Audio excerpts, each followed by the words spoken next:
All right, chapter 28, Overreaching, Don't Pay. By and by, it was getting up time, so I come down the ladder and started for downstairs, but as I come to the girls' room, the door was open. I see Mary Jane sitting by her old hair trunk, which was open, and she'd been packing things in it, getting ready to go to England, but she had stopped now with a folded gown in her lap and had her face in her hands, crying. I felt awful bad to see it, of course, anybody would. I went in there and says, Miss Mary Jane, you cannot bear to see people in trouble, and I can't most always. Tell me about it. So she done it, and it was the servants. I just expected it. She said the beautiful trip to England was most beautiful, spoiled for her. She didn't know how she was ever going to be happy there, knowing the mother and the children weren't ever going to see each other no more.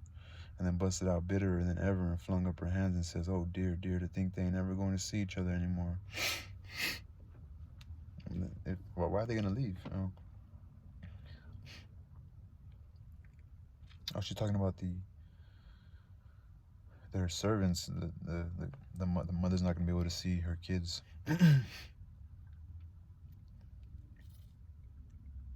Knowing the mother and the children weren't ever going to see each other no more, and then busted out bitterer than ever. Oh dear, I think they're never going to see each other no more. But they will, and inside of 2 weeks, and I know it, says I.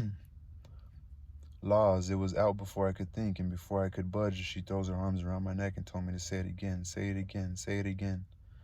I see I had spoke too sudden and said too much and was in a closed space. I asked her to let me think a minute, and she sat there, very patient, or very impatient and excited and handsome, but looking kind of happy and eased up like a person that's had a tooth pulled out. So I went to studying it out. I said to myself, I reckon a body that ups and tells the truth when he is in a tight place is taking considerable many risks, though I ain't had no experience and can't say for certain, but it looks so to me anyway. And yet here's a case where I'm blessed if it don't look to me like the truth is better and actually safer than a lie. I must lay it by in my mind and think it over some time or other. It's so kind of strange and unregular. I never seen nothing like it. While I says to myself at last, I'm going to chance it all up and tell the truth this time. Though it does seem most like sitting down on a keg of powder and touching it off just to see where you'll go to it. Or just to see where you'll go to. Then I says, Miss Mary Jane, is there any place out of town a little ways where you could go and stay 3 or 4 days? Yes, Mr. Lothrop's. Why? Never mind why yet. If I tell you how I know that servants will see each other again inside of 2 weeks here in this house and prove how I know it, will you go to Miss Lothrop's and stay 4 days? 4 days, she says. I'll stay a year. All right, I says, I don't want nothing more out of you than just your word. I'd rather have it than another man's kiss the Bible. She smiled and reddened up very sweet, and I says, if you don't mind it, I'll shut the door and bolt it. Then I come back and sit down again and says, don't you holler, just sit still and take it like a man. I gotta tell you the truth, and you want to brace up, Miss Mary, because it's a bad kind and going to be hard to take, but there ain't no help for it. These uncles of yourn ain't no uncles at all. They're a couple of frauds, regular deadbeats. Now we're over the worst of it. Now we're over the worst of it. You can stand the rest, middling, easy. I jolted her up like everything, of course, but I was over the shoal water now, so I went right along, her eyes a-blazing higher and higher all the time, and told her every blamed thing from where we first struck that young fool going up to the steamboat, clear through to where she flung herself onto the king's breast at the front door, and she kissed her 16 or 17 times, when he kissed her that many times. Then up she jumps with her face afire like sunset and says, the brute, come, don't waste a minute, not a second, we'll have them tarred and feathered and flung in the river. Says I, certainly, but do you mean before you go to Mr. Lothrop's, or? Oh, she says, what am I thinking about, she says, and sit right down again. Don't mind what I said, please don't.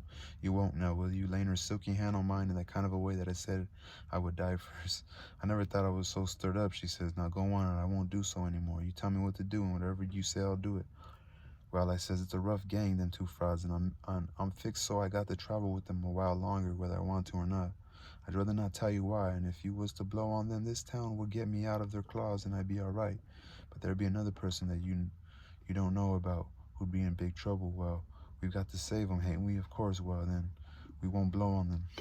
Saying them words put a good idea in my head. I see how maybe I could get me and Jim rid of the frauds, get them jailed here, and then leave. But I didn't want to run the raft in the daytime without anybody aboard to answer questions but me, so I didn't want the plan to begin working till pretty late tonight. I says, Miss Mary Jane, I'll tell you what we'll do, and you won't have to stay at Lorthrop so long neither. How far is it? A little short of 4 miles, right out in the country back here. Well, that'll answer. Now you go along out there and lay low till 9 or half past the night, and then get them to fetch you home again. Tell them you've thought of something. Wait, I have like a clog here. Miss Mary Jane, I'll tell you what we'll do. You won't have to stay at Lorthrop's so long neither. How far is it? A little short of 4 miles, right out into the country back here. Well, that'll answer. Now you go along out there and lay low till 9 or half past the night, and then get them to fetch you home again. Tell them you've thought of something. If you get here before 11, put a candle in this window. And if I don't turn up, wait till 11. Then if I don't turn up, means I'm gone and out of the way and safe. Then you come out and spread the news around and get these beats jailed. Good, she says, I'll do it. And if it just happens so that I don't get away but took up along with him, you must up and say I told you the whole thing beforehand, and you must stand by me all you can. Stand by you indeed I will. They shan't touch a hair of your head, she says, and I see nostrils spread and her eyes snap when she said it too. If I get away, I shan't be here, I says, to prove these rapscallions ain't your uncles, and I couldn't do it if I was here. I could swear they was beats and bummers, that's all, though that's worth something. Well, there's others can't do that better than what I can, and there are people that ain't going to be doubted as quick as I'd be. I tell you how to find them. Give me a pencil and a piece of paper. They're Royal Nonsuch, Bricksville. Put it away and don't lose it. When the court wants to find out something about these two, let them send up to Bricksville and say they've got the men that played the Royal Nonsuch, and ask for some witnesses. While you'll have the entire town down here before you can hardly wink, Miss Mary, and they'll come a-billing too. They'll come a-billing, A-B-I-L-I-N-G, too. I judged we had got everything fixed about right now, so I says, just let the auction go right along, and don't worry. Nobody don't have to pay for the things they buy till the whole day after the auction on accounts of the short notice, and they ain't going out of this till they get that money. And the way we fixed it, the sale ain't going to count, and they ain't going to get no money. It's just like the way it was with the servants. It weren't no sale, and the servants will be back before long. Why, they can't collect the money for the servants yet. They're in the worst kind of a fix, Miss Mary. Well, she says, I'll run down to breakfast now, and then I'll start straight for Mr. Lorthrop's. Deed, that ain't the ticket, Miss Mary Jane. I says, by no manner of means. Go before breakfast. Why? What did you reckon I wanted you to go at all for, Miss Mary? Well, I never thought. Come to think, I don't know. What was it? Why, it's because you ain't one of these leather-faced people. I don't want no better book than what your face is. A body can sit down and read it off like coarse print. Do you reckon you can go and face your uncles when they come to kiss you good morning and never? There, don't. Yes, I'll go before breakfast. I'll be glad to, and leave my sisters with them. Yes, never mind about them. They got to stand it yet while. They might suspicion something if all of you was to go. I don't want you to see them. Nor your sisters, nobody in this town. If a neighbor was to ask how your uncles this morning, your face would tell something. No, you go right along, Miss Mary Jane. I'll fix it with all of them. I'll tell Miss Susan to give your love to your uncles and say you went away for a few hours to get a little rest and change, or to see your friend, and you'll be back tonight or early in the morning. Gone to see your friend is all right, but I won't have my love given to them. Well then, it shan't be. It was well enough to tell her so, no harm in it. It was only a little thing to do and no trouble. And it's the little things that smooths people's roads the most. Down here below, it would make Mary Jane comfortable, and it wouldn't cost nothing. Then I says, there's one thing, that bag of money. Well, they've got that, and it makes me feel pretty silly to think how they got it. No, you're out. You're out there. They ain't got it. Why, who's got it? I wish I know, but I don't. I had, because I stole it from them, and I stole it to give it to you, and I know where I hid it. But I'm afraid it ain't there no more. I'm awful sorry, Miss Mary Jane. I'm just as sorry as I can be, but I done the best I could. I did honest. I come nigh getting caught, and I had to shove it into the first place that I come to and run, and we're in a good place. Well, stop blaming yourself. It's too bad to do it, and I won't allow it. You couldn't help it. It wasn't your fault. Where did you hide it? I didn't want to set her thinking about her troubles again, and I couldn't seem to get my mouth to tell her what would make her see that corpse laying in the coffin with that bag of money on his stomach. So for a minute, I didn't say nothing. Then I says, I'd rather not tell you where I put it, Miss Mary Jane, if you don't mind letting me off. But I'll write it for you on a piece of paper, and you can read it along the road to Mr. Lorthrop's if you want to. Do you reckon that'll do? Oh, yes. Oh, yes, that's what she says. So I wrote. I put it in the coffin. It was in there when you was crying there away in the night. I was behind the door, and I was mighty sorry for you, Miss Mary Jane. It made my eyes water a little to remember her crying there all by herself in the night, and them devils laying there right under her own roof, shaming her and robbing her. And when I folded it up and give it to her, I see the water come into her eyes too, and she took me by my hand hard and says, goodbye, I'm going to do everything just as you told me, and if I don't ever see you again, I shall never forget you, and I'll think of you as many and a many a time, and I'll pray for you too, and she was gone. Pray for me, I reckon. If she knowed me, she'd take a job that was more near her size, but I bet she done it just the same. She was just that kind. She had the grit to pray for Judas if she took the notion. There weren't no back down to her, I judge. You may say what you want to, but in my opinion, she had more sand in her than any girl I ever see. In my opinion, she was just full of sand. It sounds like flattery, but ain't no flattery. When it comes to beauty and goodness, too,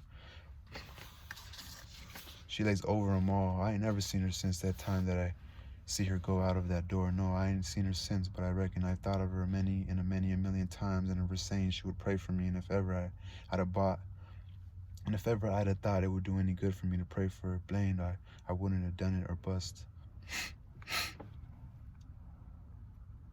I ain't never seen her since, but I reckon I've thought of her many million times, and of her saying she would pray for me.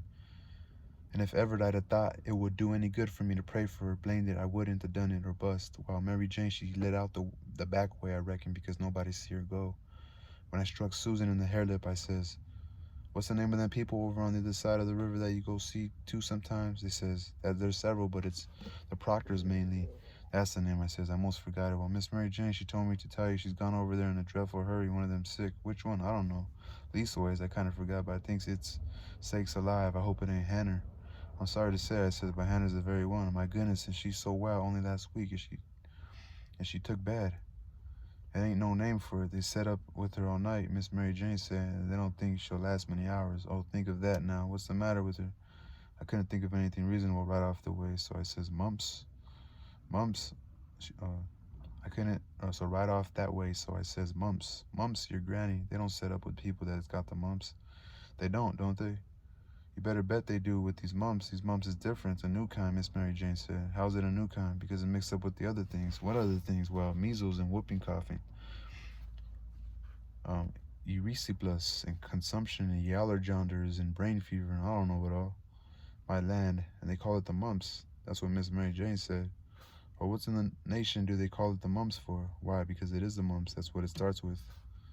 Or there ain't no sense in it. A body might stump his toe and take poison and take Passon and fall down the well and break his neck and bust his brains out. Somebody comes along and asks what killed him, and some numbskull up and says why he stumped his toe.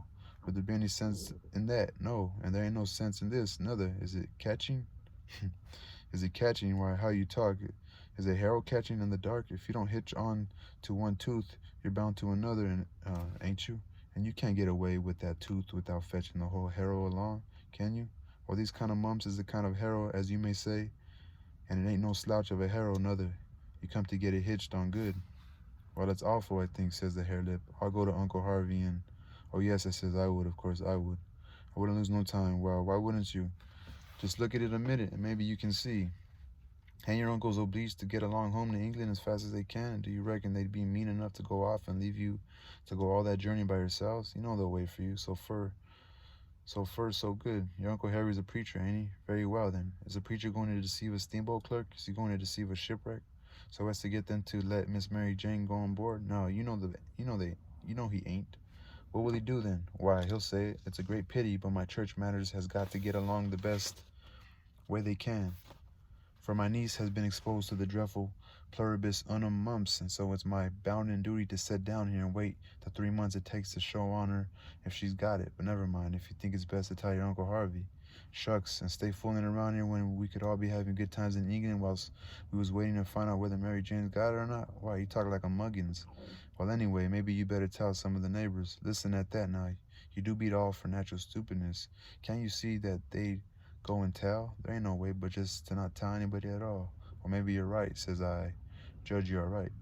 But I reckon we ought to tell Uncle Harvey she's gone out a while anyway, so he won't be uneasy about her. Yes, Miss Mary Jane, she wanted you to do that, she says. Tell them to give Uncle Harvey and Uncle Harvey and William my loving a kiss, and says I've run over to the river to see Mr. What is the name of that rich family your Uncle Peter used to think so much of? I mean the one that, well, he must mean the Apthorps, ain't it? Of course, bother them kind of names. The body can't ever seem to remember them half the time, somehow.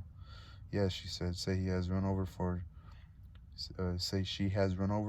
to ask the Arthrops to be sure, come to the auction and buy this house, because she allowed her Uncle Peter would rather they had it than anybody else, and she's going to stick it to them till say they'll come, and then if she ain't too tired, she's coming home, and if she is, she'll be home in the morning anyway. She said, don't say nothing about the Proctors, but only about the Apthorps, which will be perfectly true because she is going there to speak about their buying the house. I know it because she told me so herself. All right, they said, and cleared out the lay for their uncles and give them the love and the kisses and tell them the message. Everything was all right now. The girls wouldn't say nothing because they wanted to go to England, and the king and the duke would rather Mary Jane was off working for the auction than around in reach of Dr. Robinson. I felt very good. I judged I had done it pretty neat. I reckon Tom Sawyer couldn't have done it no neater himself. Of course, he would have thrown more style into it, but I can't do that very handy, not being brung up to it. Well, they held the auction in the public square along towards the end of the afternoon, and it strung along, and the old man, he was on hand and looking his level pessimist up there alongside of the auctioneer and chipping in a little scripture now and then, or a little goody saying of some kind, and the duke, he was around googling for sympathy, all he knowed how, and just spreading himself generally. But by and by the thing dragged through, and everything was sold, everything but a little old trifling lot in the graveyard.